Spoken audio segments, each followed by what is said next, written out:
Hallo ihr Lieben, hier ist wieder Faszien-Hamburg. Endlich mal wieder eine neue Podcast-Folge für dich.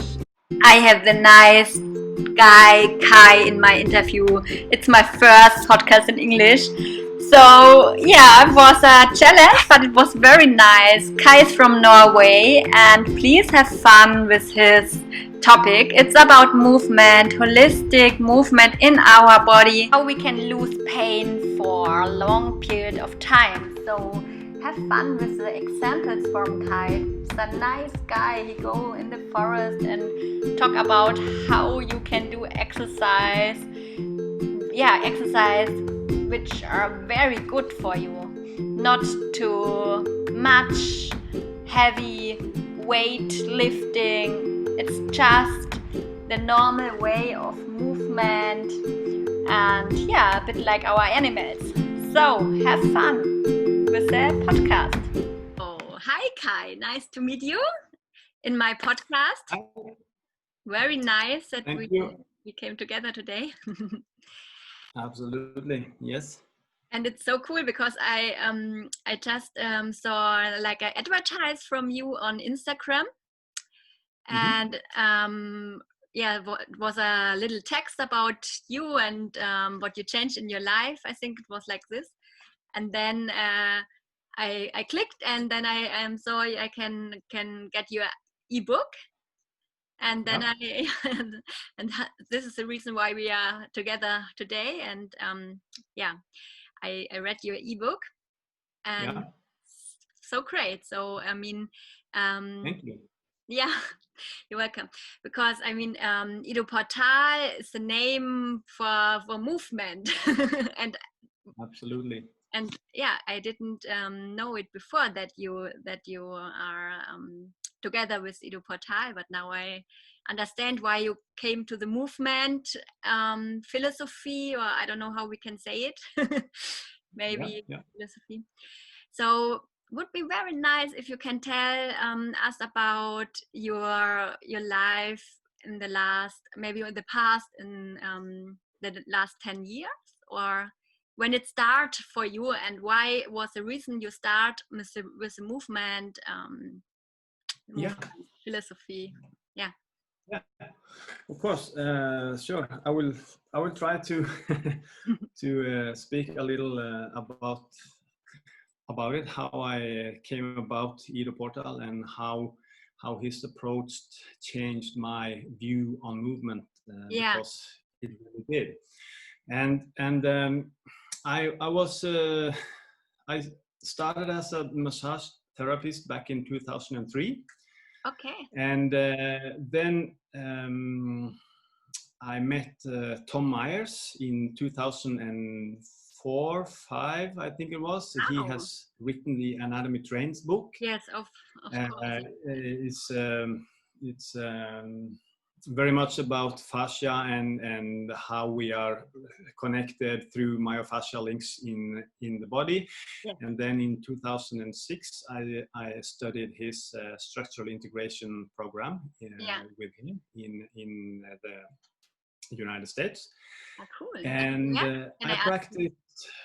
I practiced structural integration ever since, and this is the hands-on work I'm doing now, and I really like it. I really enjoy working with people in this way. Yeah, nice. And back in 2012, I took his Anatomy Trains teacher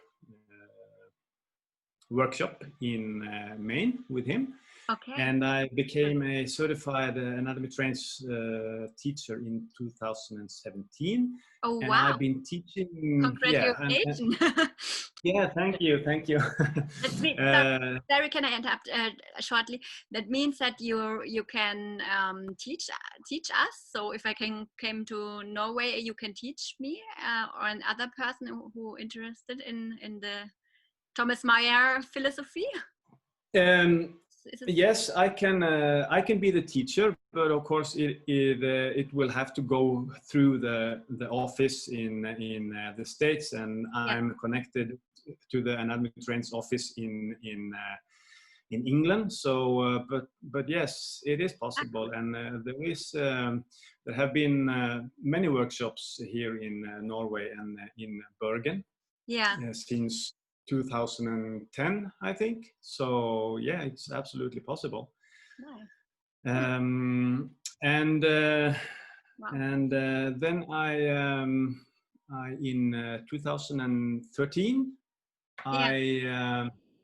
I discovered Idoportal on Facebook, and I was so interested in what this man was doing, and it was like, wow, it was totally mind-blowing to me to see the way he moved and the strength he had and the control and everything. It was just amazing. Yes, it is.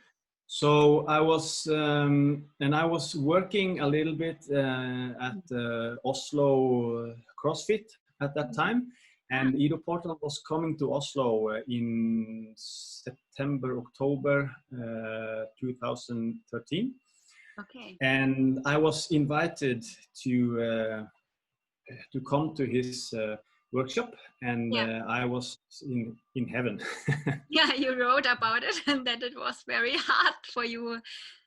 That you saw you cannot do. You wrote you couldn't do anything from this. Was it right from exercises? Exactly. I always thought that I was strong. I've had heard it many times that, oh, you were strong, but when I attended his workshop, I just realized that you are not strong, Kai. It was a disaster. It was so frustrating because he was doing a lot of gymnastic wing work and hand balancing and stuff like this, and he was moving close to the floor, and he was so fluid, and and the teacher team he was bringing with him on the workshop, it was just totally mind-blowing. So I was then forced to, okay, you better take a lot of notes and then you have to try to develop a kind of system or practice to implement the things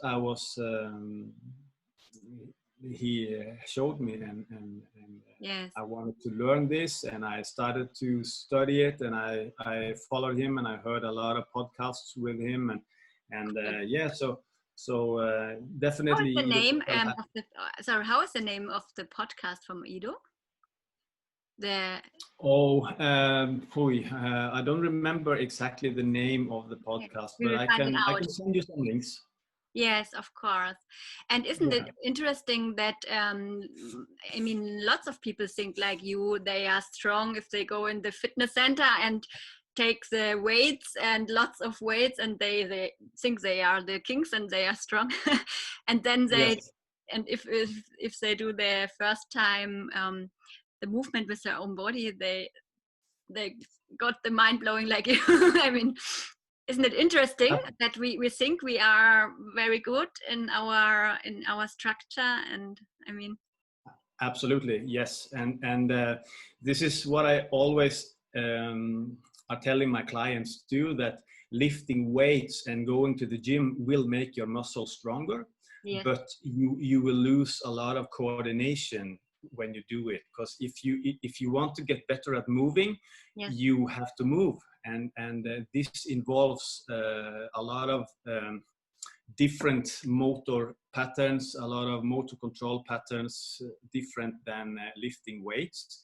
So it's a totally different approach you need to have, and this is what I've been exploring now since I met Ido there, and I've been just playing around with movement as much as I can, and I've developed my own style. I don't know if I can say that, but and I in 2017 I was really into this rewilding approach too. Rewilding is like animals, or what do you mean with Well, it's basically my ebook, which is called "Evoke Your Human Animal." I'm writing about the way we lived as hunters and gatherers, because I really do believe that we still are hunter and gatherers, but we are now living in a modern world, and we are not adapted to live in this world and this kind of life that we have now. So I'm approaching the idea of becoming a wilder version of myself, and because I really think it's important, and I think we can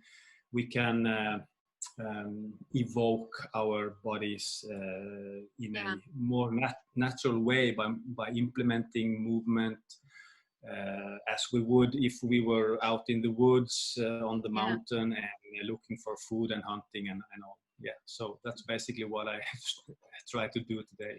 And how we get it, and how you can you say for the listeners how you do it in your holy day? I mean, in how we can get it to be like a hunter, or I mean to get the huge amount of movement back. This is, I think. Yeah. So basically, I try to move in a way that it's not based on around a lot of repetitions, a lot of like 50 push-ups, for example. I'm trying to think about where does the push-up come from. So if you are outside in the woods and you are walking, and then you see a stream of water and you feel thirsty, and then you have to maybe bend down and lay on your stomach and support on your arms in order to get down and drink the water. And when you push up, you do this one time, and then you are up on your feet again, and you can walk away. So I try to get out of this idea of doing lots of repetitions, because we are designed for movement and not this exercise philosophy, the exercises and many repetitions.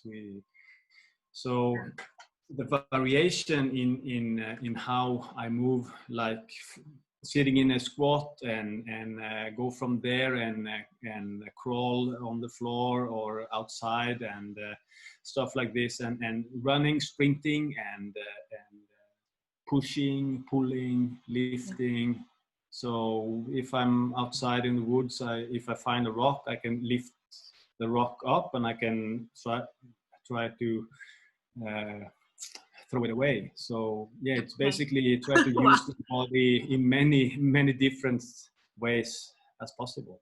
So. But if we go back, I mean, that sounds very interesting. But if you got more, or what do you need to do that you got more power maybe in your arms? So if you just do one push and you drink on the floor, I mean, in the forest, it's not enough. So what is your daily exercise? I mean, to how you train now your arms, or how is okay, so the way I do it now is taking stuff that I learned from Idoportal and try to implementing it just by moving. So like if I go down on the floor and I try to make myself as small as possible and be strong there and move around like this. Yeah. And then I try to make myself as big as possible and try to move around and be strong in every part of the movement. So it's, if I do like a repetition exercise for strength, I'm doing maybe 5 or 6 repetitions, not 50. Not 100, because a lot of repetitions only tells me that I'm capable, that I have the ability to push through, and I find it very little useful for the way I like to move and how I like to spend my energy. Yes. so to speak. Yeah. Okay. So but at the start, so I don't know, long times ago, you tried to make a plan for you. You said you had a concept from Ido. Yeah. And there was different parts you had to do every day, and how much you had to do, or can you say something about it, about your concept? Yes, of course. I try to go through my joints every day. So full range of motion in my joints every day. And in order to do that, when you first start out, you have to do it slow. Yeah. So maybe I just did like for 5 minutes. Yes. Something like a pull-up or something, or a squat. When I first started out doing squats, I couldn't get all the way down to the floor, but then I just kept doing it, and Yeah. every day, and Okay. I've been using a concept of get up in the morning at 5 and then spend 1 hour from 5 until 6 with movement. Wow. And try to work through all my joints and be strong and fluid. Because when I first started out after the workshop with Ido, I was so like, whoa, I was so excited, and I just wanted to do this quick and as fast as possible to become strong and to become more bendy, so to speak. So I just forced myself too fast, too quick, and did too much. So I ended up injured both of my shoulders. Yes, wrote about it. Yes. Yeah. So which and this lasted for 2.5 years for the right one, I think it was. But yeah, so you have to start out slow and to build. What was the biggest fault what you do, or what you did with, because you, I mean, can you say you got the shoulder problems because of this? I mean, of this exercise, or what was the biggest? Yes, I was basically too weak, and I didn't understand the amount of loading that was placed upon my joint and my muscles and my tissues and my tendons, because these are different kind of tissues and they have different kind of response to loading. And if you load a muscle, the muscle will respond much quicker than if you load a tendon. So it takes a lot of much longer time to develop your tendons than it does to develop your muscles. Yes. So I mean, this is the understanding. I mean, this is the holistic understanding about fascia and muscles. Nowadays we know a bit more about the fascia. I mean, and that's so interesting that you have the knowledge about Thomas Meyer and the thinking how Thomas Meyer does, and that's cool. So I mean, you can understand more if you do an exercise, because sorry, I need a yeah, sure. I have that's really, really interesting that we both are connected now, because I think we do similar work. And yeah, in the past I had a girl, she does movement lots of, but she had problems with her back, and for me it was what, how can she have problems if she do movement? And I thought if you do movements like Idoportal, you are totally pain-free and your body is fully flexible, and so you cannot have pain.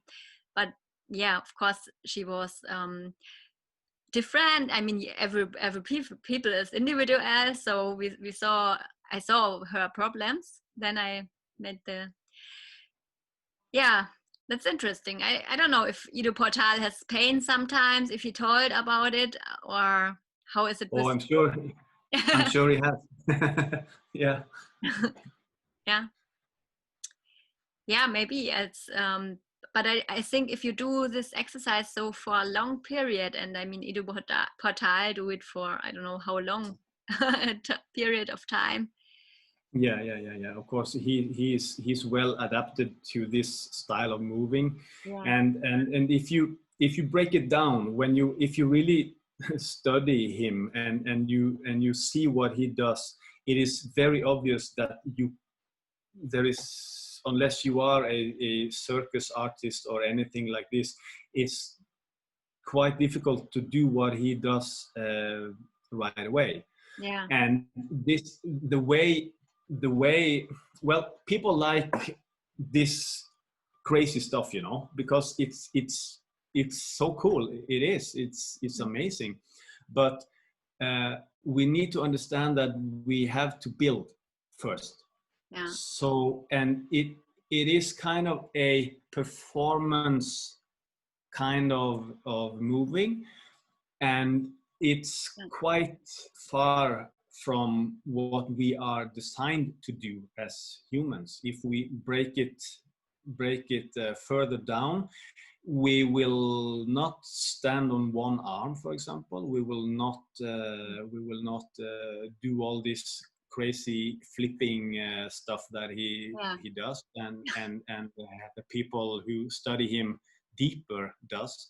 So, but the concept and the way of thinking, the approach to movement is great, because it opens up your mind and your perspectives, and it's really great. And I've had a lot of benefits from it. Yeah. But the people I work with on a daily basis, Yes. they are far from Idoportal and far from his team, and so I try to give them some simple exercises to do, like getting down in a flat-footed squat and stuff like this. And I tell them about the when we are moving, the fascia is supposed to slide and glide on different layers. Yes. And by slide and glide between layers, there are communication involved. Yes. So that's why we need a lot of varieties in movement, because these mechanoreceptors that is within the fascia, they respond to stretch, to compression, to shear, and we need all these kinds of movements in our bodies. Yes. So just by lifting weights and doing this with your biceps will make your biceps stronger, but shorter too. You make it shorter too. Yeah, absolutely. Your so the repertoire function is is not good. short. Yeah. No. Yeah. And do you do also the foam rolling for your fascia? Do you use some tools for the fascia in your practice? Sometimes I do, like a tennis ball or a golf ball, if I want to get a little deeper, like into my feet, for example. And I use a soft foam roller to work on my tissue and sore spots and stuff like this. And then I try to get this slide and glide movement between the foam roller and my tissue in order to free up and differentiate the tissue there. Yeah, I mean, like you said, the communication between our little cells is so important, and Absolutely. we get if we get this fascia free, and like I said, that it can slide. It's very important. But also important is what I think and understand more and more, that our fascia is also, the quality of our fascia is also like what we eat. I mean, what we eat, we have lots of trash, maybe. Absolutely, yes. Everything spent in the fascia or fix it. Yeah. So it's also very important that we clean it every day. with lots of good Absolutely. water. What do you think about it? I mean, about this? Absolutely, I totally agree.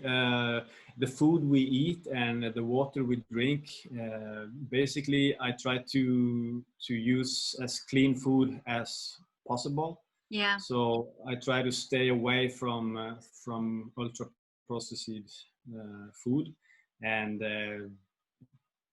I drink coffee. I do, but but I try to drink more water, and of course, movement in relation to drinking water is also very important, because if you only drink water and you don't move, you will not hydrate your body in an optimal way.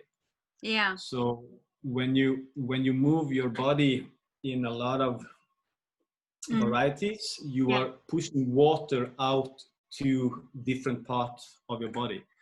So if you move the same way all the time, you will hydrate the same places all the time. Yeah. But that's why you need a variety of movement, so you can hydrate all of your body, the whole body. Yeah.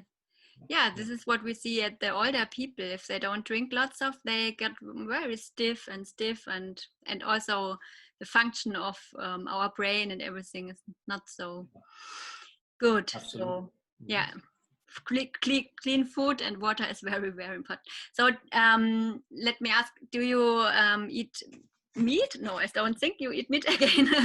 you wrote about game changer, so yeah, well, actually, I do eat meat, but I only eat meat from hunted animals. So my brother, he's a hunter, and when he kill an animal, I eat meat from those animals. Okay. So this is maybe a strange thing, but I grew up on a farm, but I don't eat industrialized meat like this. So I try to have my meat also as clean as possible. And in terms of this rewilding hunter-gatherer thought that I have, I try to stay as close to the source as possible. Okay. So hopefully the meat is had lots of movement the day and on the day. Hopefully. Yeah, because we know a friend of my mom is a hunter too, and he told him about the technique and that the animal has no chance if they have the big light in the night, and so unfair also, I think. I mean the technique, modern, killing, how can I say it? I know you know. I think you know what I mean. The techniques from the hunters are also not so fair. Yeah, we live in a modern way, so it's. Yes, we do. Yes, so there is. It's hard to change, of course, and I don't mean that we need to move all the way back in the woods, all of us, but I really believe that if we going back to nature and living more within it and from it, has nothing to do with going back in time. It has everything to move forward and because a nice sentence. Yes, very nice. Yeah, because what happens now, it's just like, it's crazy, and it's this weird times we are living in now, and I don't know, it's frightening. Yeah. What says Ido about the time of movement? What is his I don't know, his recommendation for people like us? Should we do 1 hour per day, or does he say something about, or did you talk about this topic? Well, yeah.